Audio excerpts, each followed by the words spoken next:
Bob Meyerson. I'm the President and Program Manager at Blue Origin up in Kent, Washington, and I'm going to talk to you about our CCdev activities. I'd like to follow up on the theme that Phil and Ed brought out. I worked on Space Shuttle early in my career, and I'm extremely proud of the accomplishments of that program. And the reason I'm here is because of Space Shuttle and Apollo. I mean, that's the reason I think we're all here.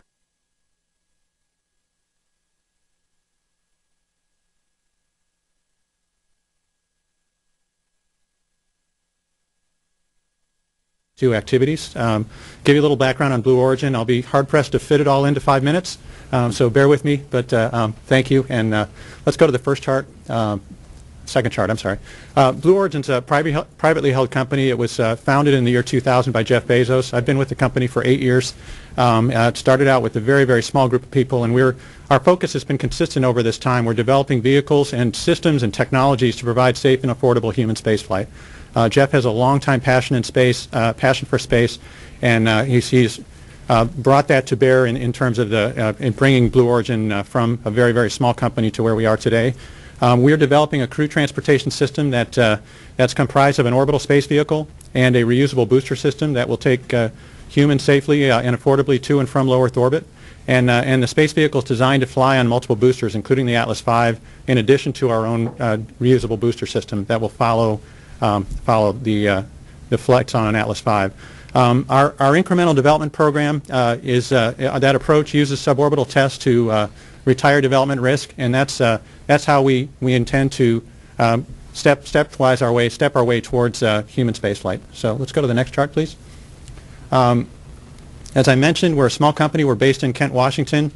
We have we've spent quite a bit of money putting the facilities together, the equipment, and building the team and the tools to take on this endeavor.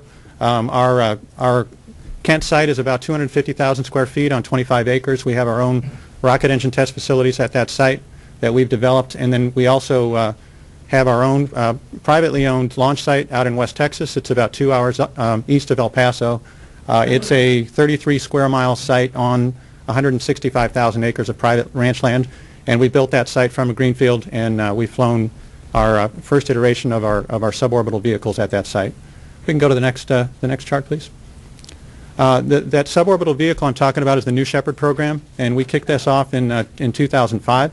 And that program consists of a suborbital propulsion module, which is essentially a reusable first stage that takes off and lands vertically under its own power, and a crew capsule which launches on top of the propulsion module, carries the astronauts to and from suborbital space, brings them back. So you get a short amount of microgravity time.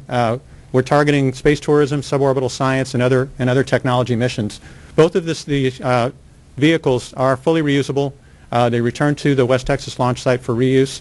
And we began that program incrementally with our first flights of a vehicle we called Goddard, which is shown in the lower right photo.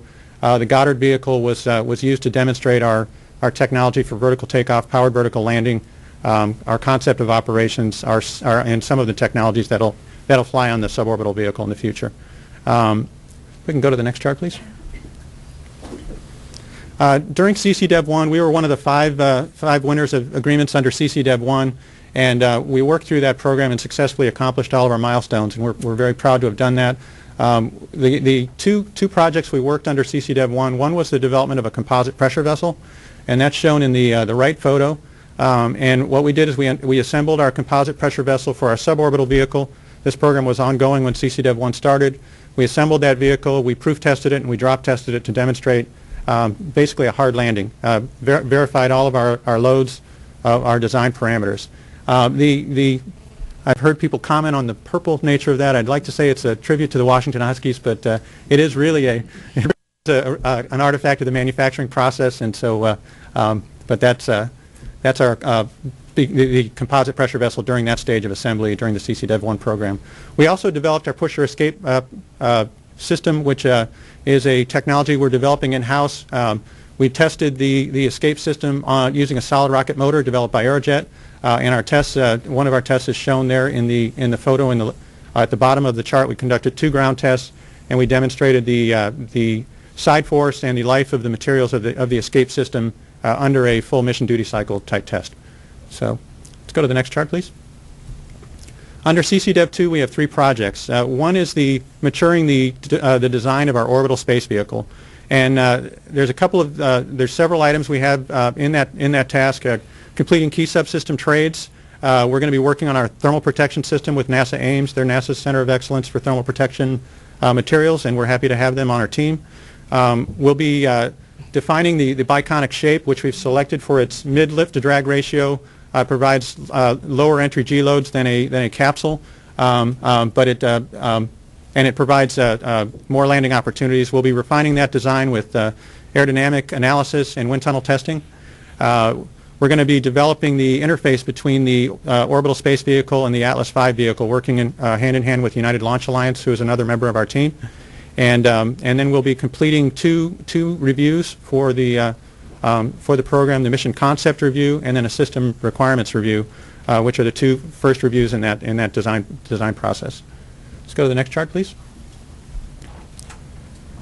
Our second project is to continue the work we started under CCdev 1 on our pusher escape system, and we will be conducting additional design efforts, and that project will culminate with a pad escape test of our suborbital crew capsule using that pusher escape system.